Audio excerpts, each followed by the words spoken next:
Hello, कैसे हैं आप सभी मेरे राजा बेटे और रानी बेटियों। आज मैं आपको एक नया कॉन्सेप्ट सिखाने वाला हूं जो है कि उप सहसंयोजन यौगिक। बहुत इंपॉर्टेंट चैप्टर है, बहुत ही इंपॉर्टेंट चैप्टर है। इसको आप बोलते हैं कोऑर्डिनेशन कंपाउंड। देखिए बोर्ड में अगर आप देखिए तो इसके 4 अंक डिसाइडेड हैं। तो सोच लीजिए इंपॉर्टेंट चैप्टर है और इसका हर एक पार्ट इंपॉर्टेंट है। अभी जाइएगा नहीं क्योंकि चैप्टर को इसके आगे भी बताना है मुझे कि क्या आपको पढ़ना है। क्लियर? और लास्ट में जाते जाते अगर आपको वीडियो अच्छा लगा होगा और आप इसे पसंद करें तो प्लीज दोनों हाथ से लाइक जरूर करिए। क्लियर है? चलिए स्टार्ट करते हैं। देखिए उप सहसंयोजक यौगिक में आपको पहला पार्ट ये पढ़ना है परिभाषा, इसकी डेफिनेशन। डेफिनेशन में ध्यान आपको देना है कि एक आपका डबल सॉल्ट यानी द्वितीय लवण होता है और एक उप सहसंयोजन यौगिक होता है। हालांकि इसके क्वेश्चन आपसे पूछे नहीं जाएंगे बट आपको आना तो चाहिए ही कि कोऑर्डिनेशन कंपाउंड है क्या, उप सहसंयोजन यौगिक है क्या। क्लियर है? इसके बाद देखिए एक थ्योरी दी गई है इसमें, वर्नर का सिद्धांत यानी कि वर्नर की थ्योरी, वर्नर थ्योरी। इस वर्नर थ्योरी में भी कभी कभी क्वेश्चंस आए हुए हैं, इसलिए थोड़ा सा इंपॉर्टेंट भी है। इसमें सबसे इंपॉर्टेंट चीज जो पूछी गई है कि वर्नर थ्योरी में आपका प्राथमिक वैलेंसी और द्वितीयक संयोजकता, प्राथमिक संयोजकता और द्वितीयक संयोजकता क्या होता है, यानी प्राइमरी वैलेंसी और सेकेंडरी वैलेंसी क्या है, ये भी आपको पता होना चाहिए। ये पूछे जाते हैं आपसे एग्जाम के पॉइंट ऑफ व्यू से। अब दूसरी चीज, जब हम इस चैप्टर में मूव करते हैं तो इस चैप्टर में आपको ये भी ध्यान रखना है कि इस चैप्टर के कुछ महत्वपूर्ण भाग हैं, उससे हमेशा क्वेश्चन आता है। हाँ, हमेशा क्वेश्चन आता है। 2012 में, 2013 में, 2015 में, 16 में, 18 में, हर साल क्वेश्चन आया है इस महत्वपूर्ण भाग से जो मैं बताने वाला हूं। देखिए अगर मैं किसी उप सहसंयोजन यौगिक को रिप्रेजेंट करूं यानी उसे लिखूं तो मैं उसे इस तरह से लिखता हूं। इस तरह से मतलब क्या हुआ? इस तरह से मतलब ये हुआ कि उसको मैं एक ब्रैकेट में डालता हूं। ये देखिए एक ब्रैकेट है, ब्रैकेट में हम इसे डालते हैं। इस ब्रैकेट के बाहर एक एलिमेंट होगा, वो इधर भी हो सकता है या इधर भी हो सकता है, ये डिपेंड करता है कैसा कंपाउंड है। बट रिप्रेजेंट करते हैं हम ऐसे, मतलब हम उसे लिखेंगे तो उसे एक ब्रैकेट में बंद कर देंगे। ठीक, अब देखिए ब्रैकेट के अंदर जो भी मेटल लगा होगा, जो भी मेटल लगा होगा उसे हम बोलते हैं केंद्रीय तत्व यानी कि केंद्रीय मेटल। ये तो आपसे पूछा जाता है कि केंद्रीय मेटल क्या होता है। क्लियर है ये बात? केंद्रीय मेटल क्या होता है। दूसरी चीज आपसे पूछी जाती है, ये जो केंद्रीय मेटल से जुड़ा हुआ होता है उसे हम बोलते हैं लिगेंड। क्या बोलते हैं? लिगेंड। देखिए लिगेंड, इसको क्या बोलेंगे? जो जुड़ा होगा उसे क्या बोलेंगे? लिगेंड। तो लिगेंड के प्रकार भी पूछा जाता है। मतलब अब जैसे लिगेंड क्या होता है? एक मोनोडेंटेट यानी एक दंती होता है, मतलब एक बॉन्ड बना सकता है, 2 बॉन्ड बना सकता है, ज्यादा से बॉन्ड बना सकता है। तो उसके हिसाब से लिगेंड का डेफिनेशन पूछा जाता है कि मोनोडेंटेट लिगेंड क्या है, बाइडेंटेट क्या है, पॉलीडेंटेट क्या है, ये सारी चीजें भी पूछी जाती है। अब देखिए एक चीज और इंपॉर्टेंट है, ये जो लिगेंड है ना, ये जो जुड़ा हुआ है, ये वाली जो संख्या है, ये जो यहाँ मैंने 6 लिखा, सपोज करिए मैंने यहाँ पे 4 लिख दिया, मैंने यहाँ पे 5 लिख दिया, मैंने कुछ भी लिख दिया, तो ये जो संख्या मैं लिखता हूं उसको बोलते हैं उप सहसंयोजन नंबर। क्या बोलते हैं? उप सहसंयोजन नंबर। तो ये भी पूछा जाता है, ये भी आपका बहुत ही इंपॉर्टेंट पार्ट है। और जो स्फीयर देख रहे हैं ना आप, ये देखिए ये इसको हम बोलते हैं उप सहसंयोजन मंडल। ठीक है, तो ये आपसे डेफिनेशन पूछा जाता है लिगेंड का, और उप सहसंयोजन नंबर क्या है, उप सहसंयोजन मंडल क्या है, और एक होमोलैप्टिसिटी और हेट्रोलैप्टिसिटी का भी कॉन्सेप्ट पूछा जाता है। तो इतनी चीज तो मैंने आपको बता दी। एक बार आप स्क्रीनशॉट ले लीजिए, स्क्रीनशॉट ले लीजिए, सो दैट मैं इसके आगे बताऊं कि क्या चीज आपको पूछी जाती है। एक बार जरा से स्क्रीनशॉट ले लीजिए।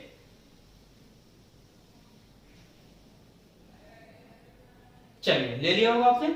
अब देखिए इसके बाद कौन सी महत्वपूर्ण चीजें पूछी जाती हैं। 4 अंक का मार्क्स आता है इससे, और बहुत ही इंपॉर्टेंट पार्ट है। आप एकदम आराम आराम से पढ़िए चीजों को। देखिए इसके बाद जो इसमें चीजें पूछी जाती हैं वो है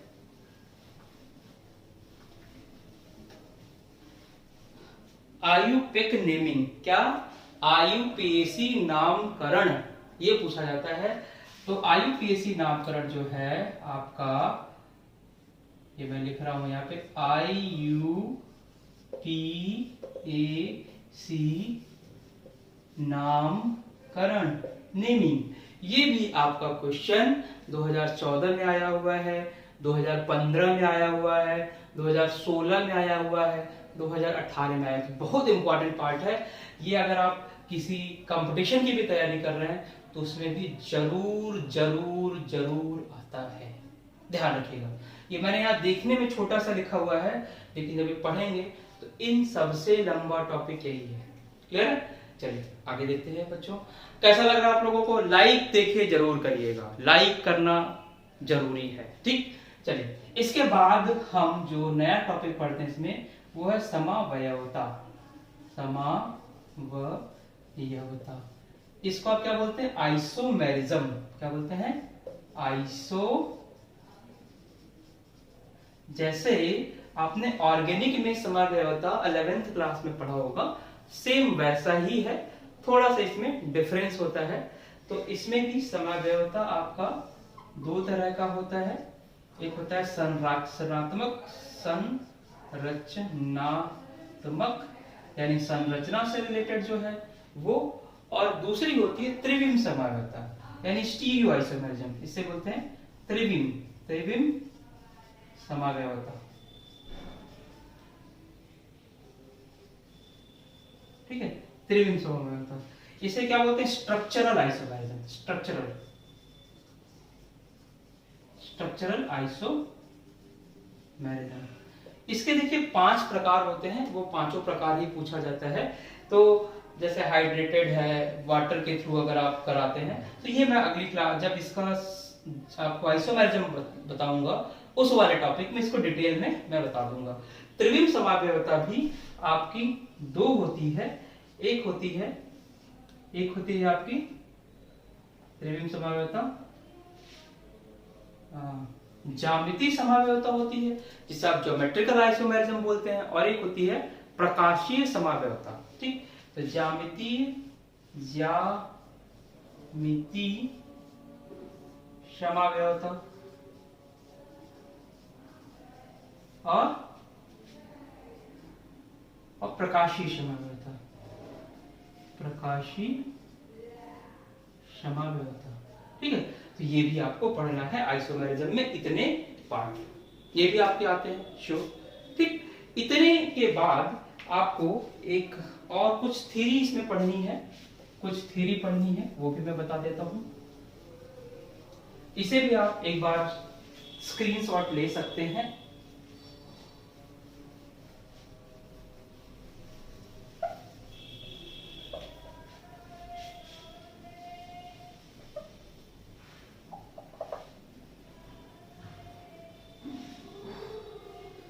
कुछ चीजें और इसमें आपको देखनी है।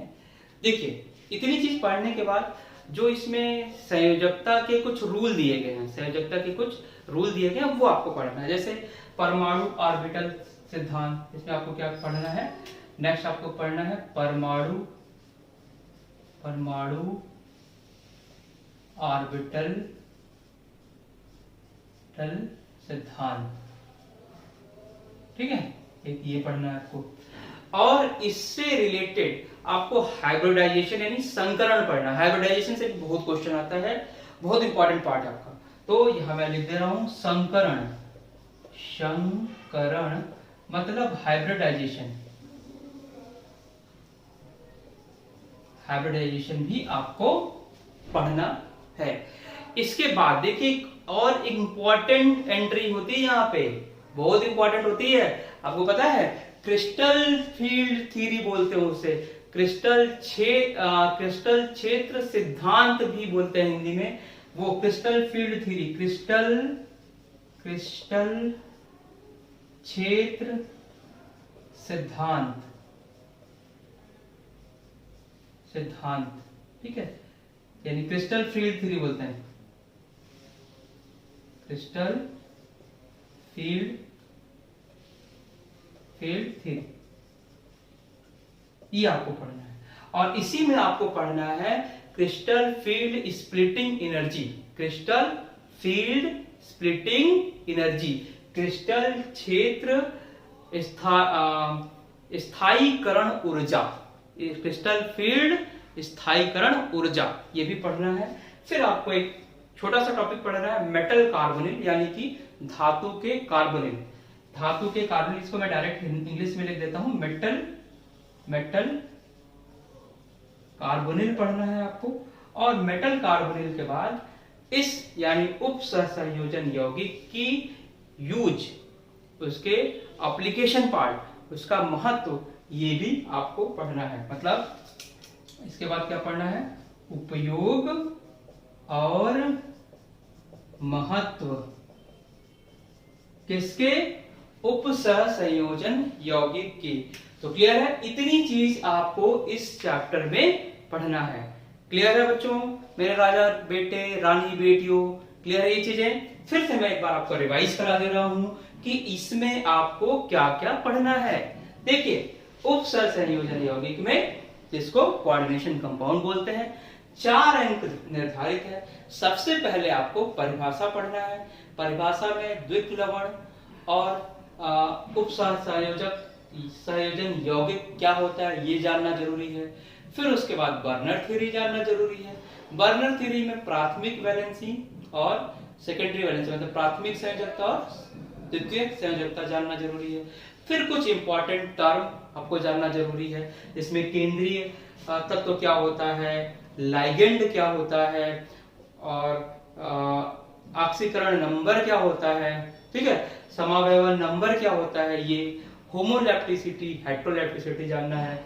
और उसके बाद आपको IUPAC नेमिंग जाननी है। ये बहुत बार आया हुआ है, मैंने यहाँ किस ईयर में आया ये तो नहीं लिखा, बट आपको बता दिया 2014, 2015, 16, 18 में आया हुआ है।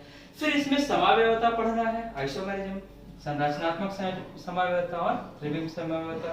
त्रिविम समावयवता के 2 पार्ट, ज्यामितीय समावयवता और प्रकाशिक समावयवता, ये पढ़ना है। फिर आपको कुछ संयोजकता से रिलेटेड थ्योरी भी पढ़नी है, जिसमें परमाणु ऑर्बिटल सिद्धांत, या और दूसरा जिसमें संकरण सबसे इंपॉर्टेंट पार्ट है, ये इसका एप्लीकेशन पार्ट है। फिर क्रिस्टल फील्ड थ्योरी यानी क्रिस्टल क्षेत्र सिद्धांत, फिर क्रिस्टल फील्ड स्प्लिटिंग एनर्जी पढ़नी है, और इस उप सहसंयोजन यौगिक का उपयोग और इसके महत्व को भी पढ़ना है।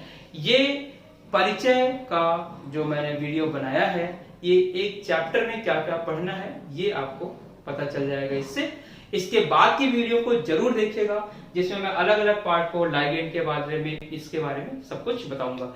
और अगर आपको ये अच्छा लगा हो, अपने दोस्तों को भी बताइए, ठीक, और इसे लाइक जरूर करिए। देखिए यहाँ पे मैंने इसके कैप चेंज कर दिए हैं, तो लाइक जरूर करिए। Okay, thank you.